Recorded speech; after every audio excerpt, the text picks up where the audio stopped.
Welcome to Dementia Friendly Prince George's County, Maryland Northern Sector webinar series for caregivers. Today's topic is Enhancing Communication, presented by Nina Davis, sponsored by Prince George's County Government and the Department of Family Services. Welcome, everybody. Good evening. My name is Nina Davis, and I'm the Support and Outreach Coordinator at Insight.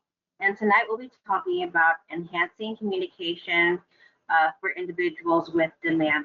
Our mission is to provide specialized care, support, and education for individuals in all stages of memory or cognitive impairment, as well as providing these services for their partners and the rest of the community.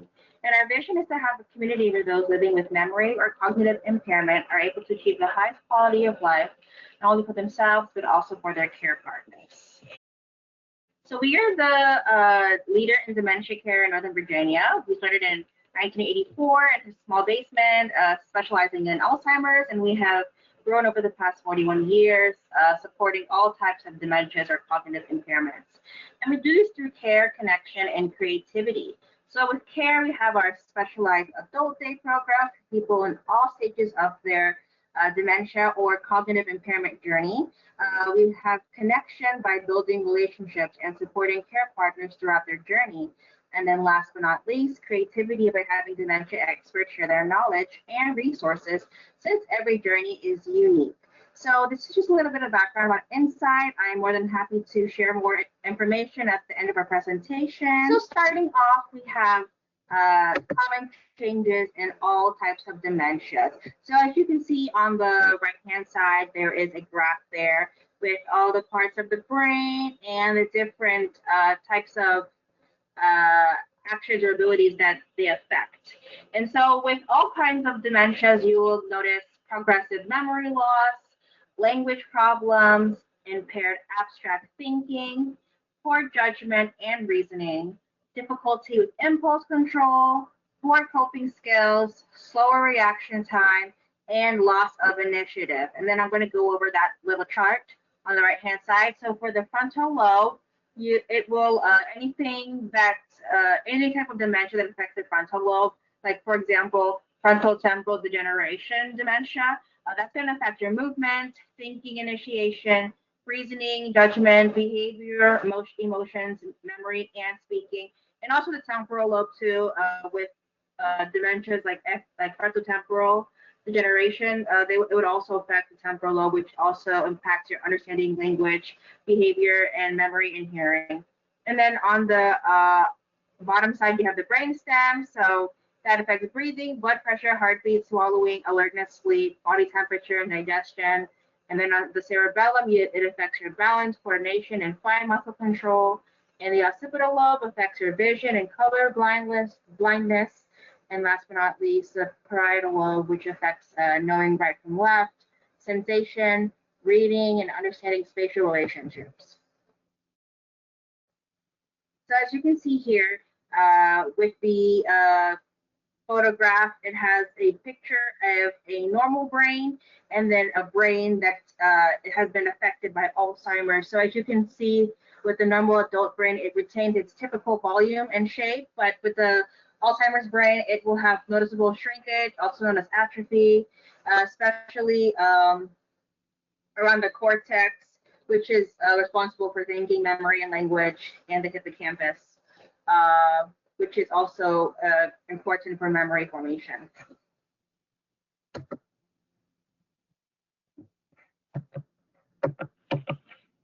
Okay.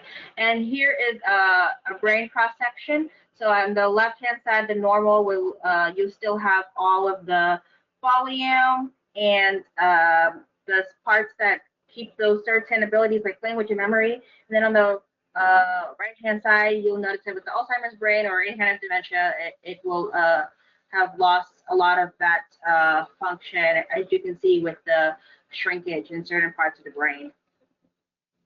So what is communication? I want you to take a few seconds and think to yourself, what do you think communication means, especially when it comes to talking with somebody with dementia?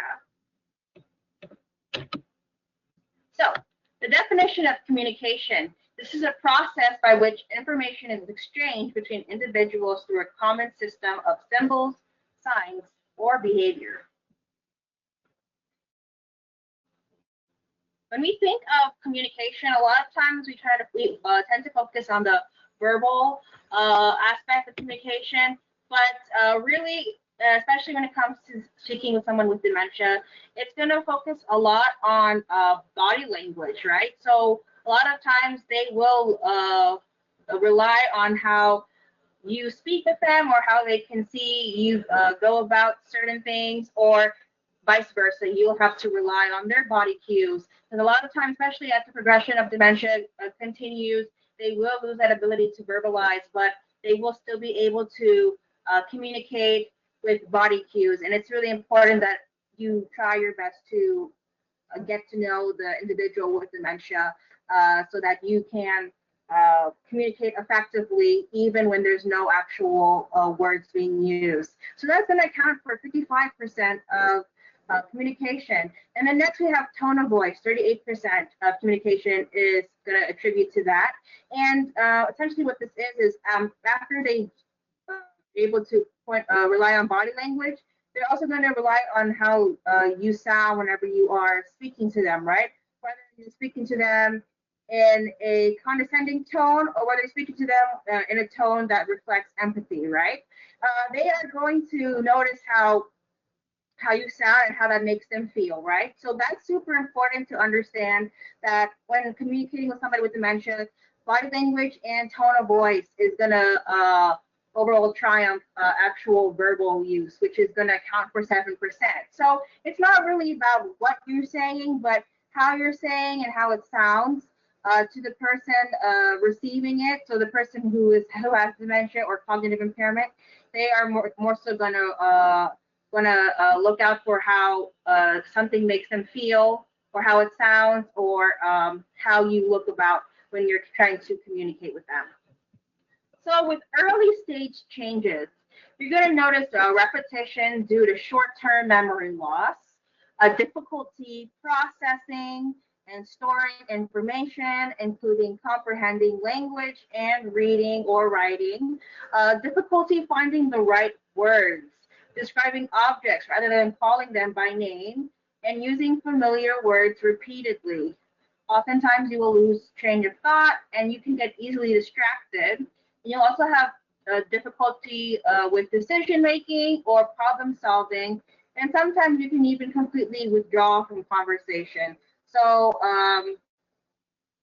isolation or not being interested in talking is also very typical in the early stages, and it can also be on par with depression as well. So, always make sure that that's not the root cause before getting a diagnosis. So some early stage communication don'ts include not making assumptions, right? You don't want to make assumptions, especially when they're communicating with you, because of course that's going to be frustrating when someone makes assumptions on what you're trying to say. Or don't argue or correct or criticize. This is super important. Not only is it going to cause more stress between the two individuals speaking, but also it can make them feel like they aren't being heard, they aren't being valued, and it can also affect their self-esteem. So try to not argue or correct or criticize them.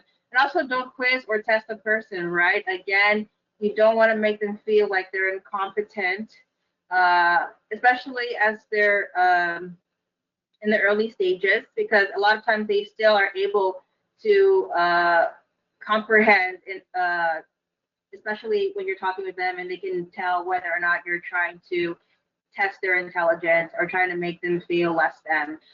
Also, don't interrupt or finish sentences. Ask if they want help finding the right word, right? So you want to give them the chance to find the right word.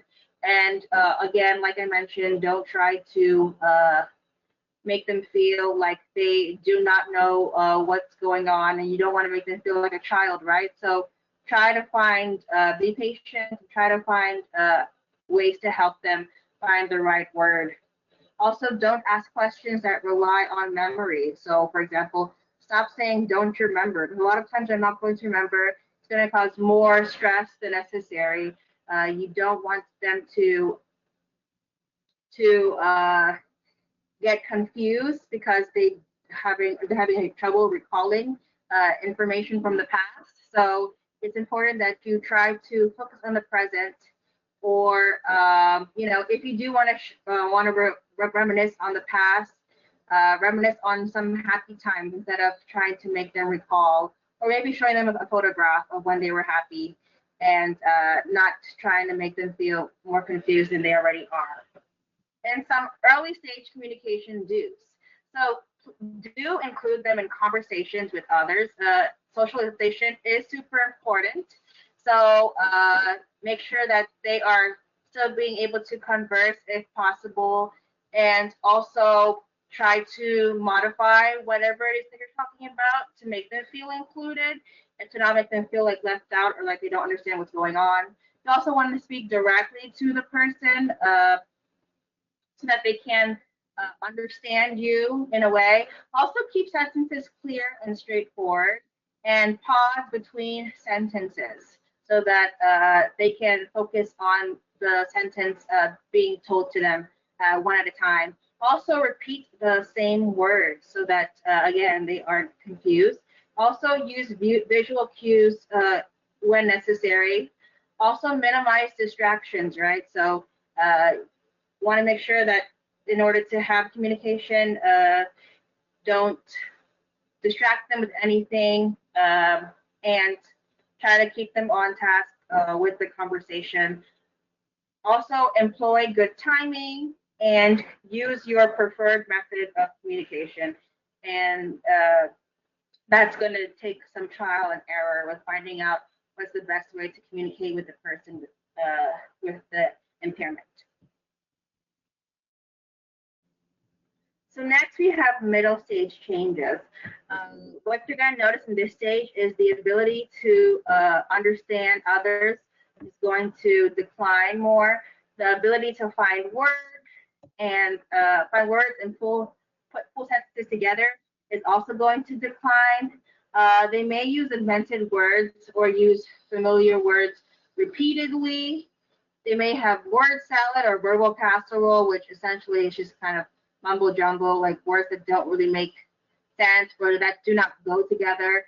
They also may speak less, and you'll notice the frequency of how often they choose to speak little, because of course they may feel insecure about their ability, or they may not know what to say. So you may notice them not speaking as much as they used to. Also, confabulation. This is a memory error where the person is unintentionally recalls false or distorted memories, and they may believe that they are true. So, for example, the person you're with who has dementia, they may think that they were the president of the United States at one point. And if they do stuff like that, try not to argue with them, try to join their world, or try to redirect them to a different topic. Because there's no point in trying to correct them and make them understand what is true and what's not true. Now, of course, if this is coming with like paranoia, then that's a different thing. But if they are recalling incorrect information that's not harmful, then just let it be. Also, ability to make needs known decline, so increasingly communicates through their behavior. So, of course, it's going to be harder for them to communicate whether or not they have issues going on, or whether or not they may need something. So it's important to rely on that body language that I mentioned in the previous slide. You also want to remember the basic six, and this includes approaching from the front and staying in visual field. So you want to make sure that they're able to see you and can see you coming towards them. And you don't want to scare them and by coming from the back. You also want to establish appropriate eye contact so that they can see you. You also want to call the person by their preferred name and identify yourself. You want to get to eye levels and to make it look like peer-to-peer and not like, it's an authority speaking over them. You also want to let them initiate appropriate touch. Of course, put out cues if there is any inappropriate touching, but If it's appropriate, let them initiate touch and also give directions one step at a time. You don't want to confuse them, as I mentioned already. You want to make sure that you are simplifying your language and not rushing and dedicating enough time for each task when giving it to the person with dementia. So some strategies with communication in the middle stage include one-on-one conversations. This is super important, especially as they start to decline in their ability to communicate in group settings. One-on-one conversations are work best. Also, it gives enough time to have a conversation about whichever topic without getting them overwhelmed. And also, it's great for bonding and for making sure that they're not too stimulated by being in a much bigger crowd. Also, finding a quiet space with minimal distractions. So, being in a group would be a distraction for them, for example. So, making sure that they have a time to relax and get away from the hectic stuff that goes around on the day-to-day basis is important. You also want to speak slowly and clearly, use short sentences and basic words. So again, they're going to have a difficulty with understanding and comprehending. So it's important to adjust your language when speaking with them. Also, asking questions one at a time and giving one-step directions because it's going to be hard for them to follow through with a long and complex list of tasks or questions. Also, give two options or ask yes or no questions. You don't want to overwhelm them with too many things, and you want to give them the chance to answer questions that don't require too many answers. Also, listen for keywords and patterns. So sometimes they may repeat certain things, so you want to pay attention again.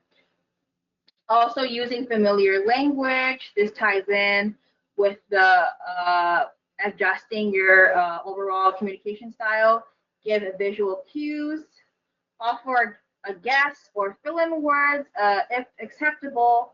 And of course, you want to turn negatives into positives. So with this one in particular, you want to make sure that your language is not doesn't have any negative connotations or tones and any sort of doubts, for example, that the person with dementia may be experiencing. You want to make sure that you're turning that into a positive situation rather than a negative. Also, with the middle stage communication strategies, you want to involve the person in conversation and give them extra time to process and respond. You also want to join the person's reality. So, as I already emphasized, join their world. If they're saying things that don't make sense or they're creating stories, just go with the flow. Don't try to correct them or criticize them. Watch nonverbal signals and behavior because, as I mentioned, behavior is a form of communication. You also want to validate and respond to said emotions, right? So if they're feeling scared, if they're feeling anxious, you want to make sure that you are reassuring them that they are safe. You want to validate their emotions and not make them feel like they are that they're just experiencing it alone. Kind of just like when you're comforting a child, right? And they may think that there's a monster in the room. You wouldn't tell them there's no monster. Stop being ridiculous, right? You would validate them and you would help and you respond to their emotions in a positive manner. You also want to let the person know that you're listening verbally and you are responding to their body language or you're using body language yourself. Also spending time doing things together. So this ties in with just doing things one on one instead of in group settings, because not only does it help reduce overstimulation, but also helps create bonds if you're doing it in more intimate settings. So next we have late stage changes. In this stage, you're going to notice vocabulary is reduced to just a few words or sounds. The person is usually passive. If they speak another language, they may revert back to that language. This is super typical, especially in the late stage. They may respond to familiar words, phrases, songs, and prayers. So a lot of times in the late stage stages, they are still able to recognize certain things from the past, like their favorite song or favorite words, favorite names of somebody that they used to love. Any of those different things, they may respond more positively versus like anything that's more new. Some late stage communication strategies include moving to a quiet environment to connect. You want to also get the person's attention, play their favorite music, or recite favorite sayings, or say familiar prayers, poems, anything that you know that would get them happy or something that they used to love and would give them positive emotions. You want to make sure that you are referencing that, especially in the late stages. So a lot of people in late stages, they still can recall a lot of songs, they still can recall certain things that made them once happy, and that ignite their senses. You also want to offer gentle, loving touch and hugs. So they can respond well to touch, so make sure that you are giving them the appropriate touch and hugs when necessary. You also want to let them hear the soothing, familiar sound of your voice, right? As I mentioned, the tone of your voice is super important. So you want to make sure that you are speaking to them in a tone that reflects respect and empathy. You also want to acknowledge with a simple statement. You also want to be present in the moment and dedicating quality attention to the individual affected. You also want to engage the senses, whether that be sight or vision or touching. That's super important.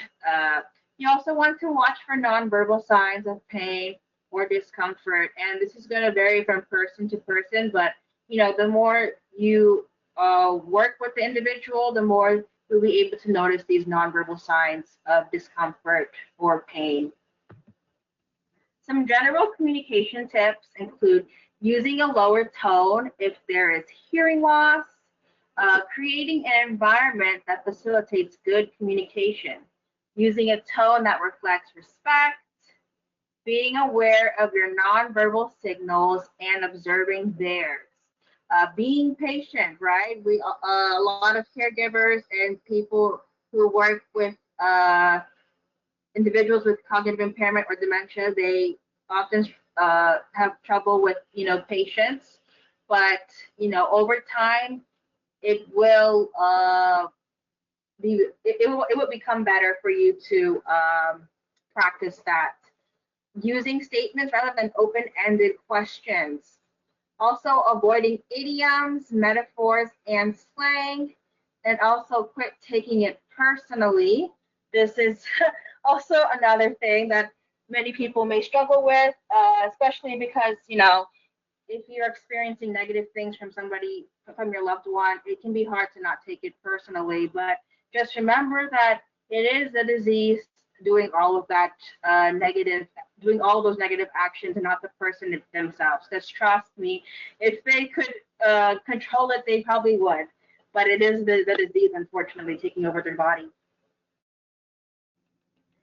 And some additional general communication tips include joining their world, right? So understanding that they have dementia, so trying your best to accommodate how you react and joining their world instead of trying to make them join yours.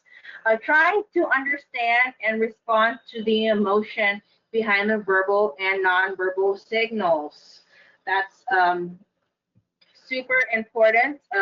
Also, trying to understand any of the previous history that somebody may have. And sometimes that can come up, especially with their dementia. and it can cause stressful emotions for the person with dementia. So trying to understand it and pay attention to the verbal and nonverbal signals. Also connecting with the person's sense of self. So whether that means uh, tying into the next one, reminiscing or doing activities together, doing something that they used to love, or including them in activities that remind them of the past, that is a great thing to consider.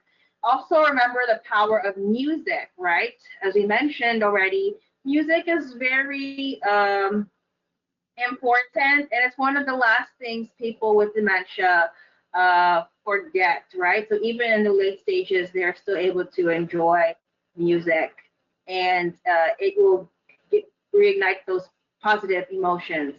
Also, using humor is a great tool, and also providing reassurance and love. That is super, super important at the end of the day. So as a caregiver, you want to try your best to find methods to relieve your stress and to take care of yourself. Of course, that can be easier said than done, especially if you are a full time caregiver. But ultimately, you have to understand that if you don't take care of yourself, that will put you in a situation similar to your loved ones, right? And eventually down the line. So it's important that you try to do as much care, and this can include educating yourself, right? Educating yourself about the disease, finding the support in your area to help with the disease, finding respite care when necessary, also being able to ask or accept help.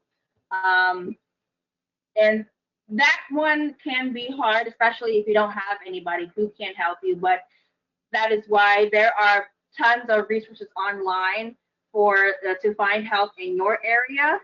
Also, you want to let go of pressures and expectations.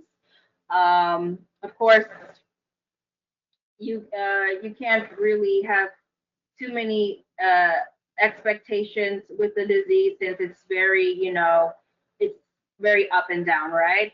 Also, you want to adopt a healthy lifestyle, physically, mentally, emotionally, socially. You want to do what you can to ensure that you are taking care of yourself. You also want to talk with a therapist if you have any, finding little humor in your day-to-day life, and also finding something that you can do for yourself every day. And this can be as little as taking a walk outside or preparing coffee for yourself, right? Or maybe journaling in your book in the morning.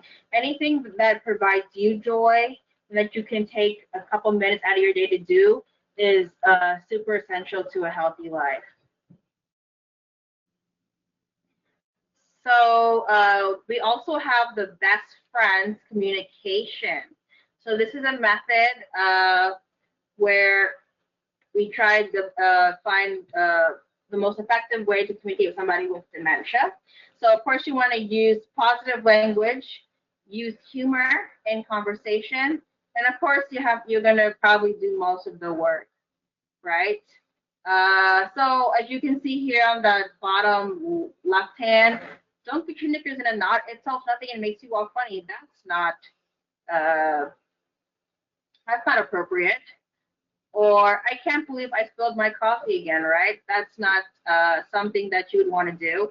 But in telling about your house on the beach, sometimes they may not be able to recall that, but of course you can probably uh, lead the conversation with that. So this is important to consider when communicating and using the best friends communication method and communicating with NAC. So NAC is the art of doing difficult things with ease or using clever tricks and strategies. So caregivers with the knack for communicating, they have often have empathy and patience. They focus on the present. They use humor and they attempt to lighten up even when things are tough. right? So as we mentioned, um, especially with the last bullet point, they can often sense when you're down. Although it can be hard, we're all human, and it can be hard to not uh, show when you're feeling sad or when things are tough. But important to understand that people can absorb emotions, even those with memory impairment. So try to make sure that you are still lightening up, you're still having empathy, you're still focusing on the present moment and focusing on the person in front of you, which is the individual with dementia or cognitive impairment.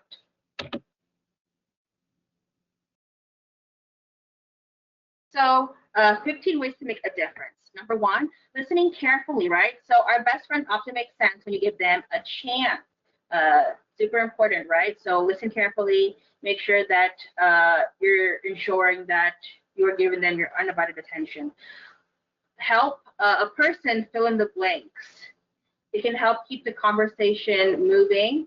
Um, Now, this is different from uh, just automatically filling in or finishing someone's sentence, as we mentioned earlier.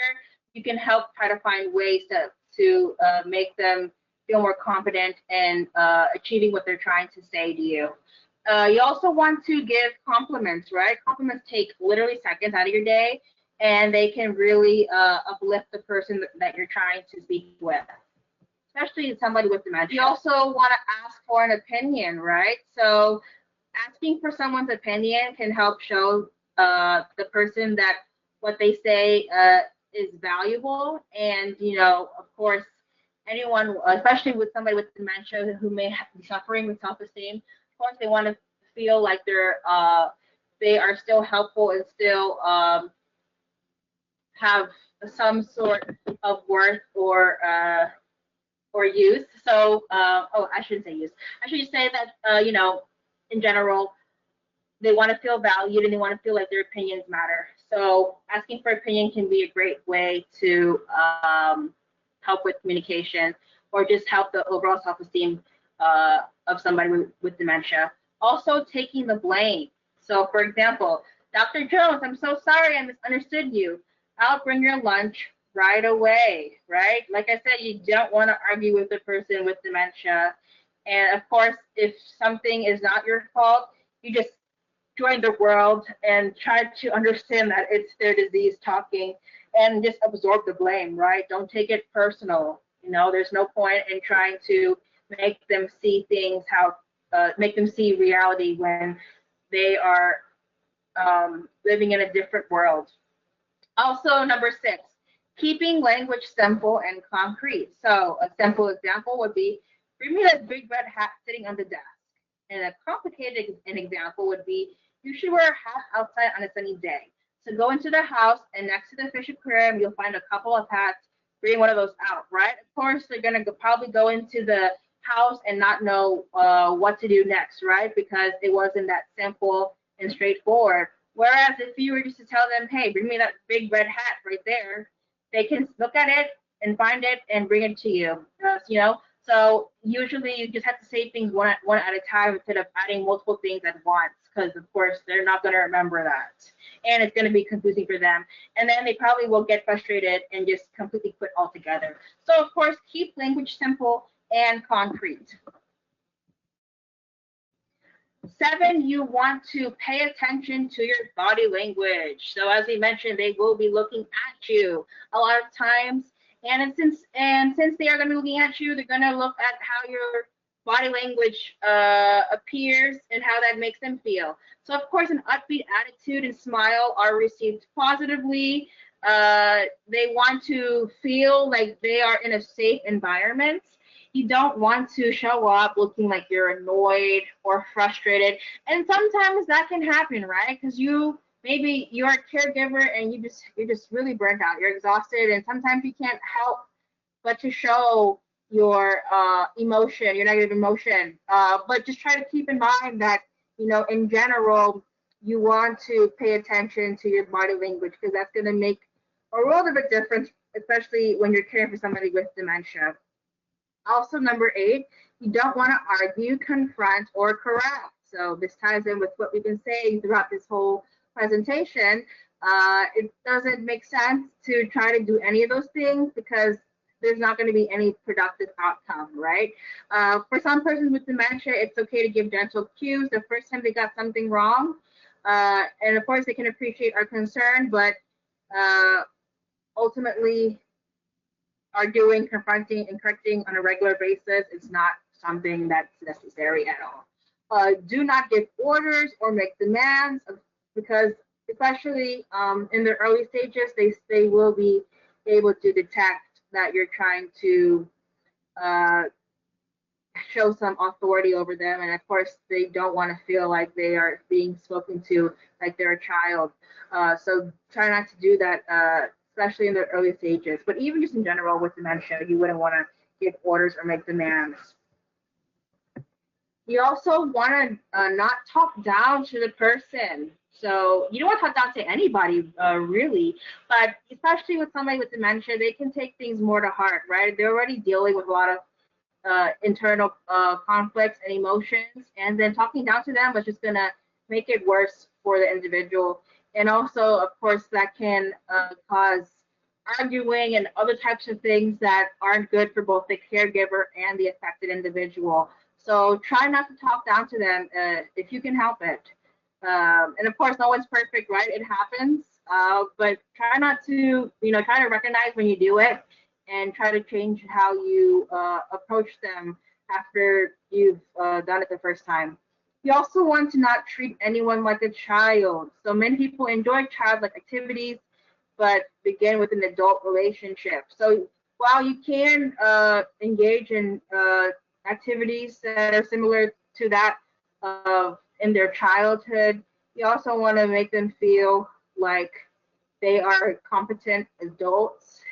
So of course you can balance the two by incorporating stuff that may be more simple, but that may be more age appropriate, especially for older adults. You also want to not talk in to sorry, do not talk in the person's presence as though he or she isn't there. So of course, if you're saying things about the person, you definitely do not want to do that while they are there. And also, like I said, a lot of times they can still comprehend whatever is being said in the early stages, especially, and just in general. I would say even early, middle, or late stage. You don't want to talk about the person in front of them, especially in a way that they're still able to understand. So, of course, don't do that to at any stage. And then the last three, do not ask too many questions. Of course, as you mentioned, simplifying, stating things one at a time instead of combining them together is going to be a whole lot easier for both of you guys. 14, do not try to explain too much or too far in advance. They cannot retain too much information or track time the same way that we do. And then, last but not least, use facts from the life story and lead them through the conversation. So, of course, you want to make sure that you're using the person's preferred name and incorporate that into this story. And then last, we have a quote here from Maya Angelou. And then this one, she says, I've learned that people will forget what you said, people will forget what you did, but people will never forget how you made them feel. And that just kind of wraps up how communication is with an individual with dementia, right? Ultimately, you want to make sure that they leave your conversation feeling confident and feeling loved and reassured and validated because at the end of the day, uh, this is a focus on their lives, and it's important that they have an environment where they are respected and cared for. And communication is one of the ways that you will enforce that type of positive environment. And here's just a glance at insights programs. We have care, education, and support here. So we provide all those different things. And then here our information. If you want to give me a phone call. Oh, I actually have to change that. This is 137, not 141, for the extension. But this is my email at the bottom here.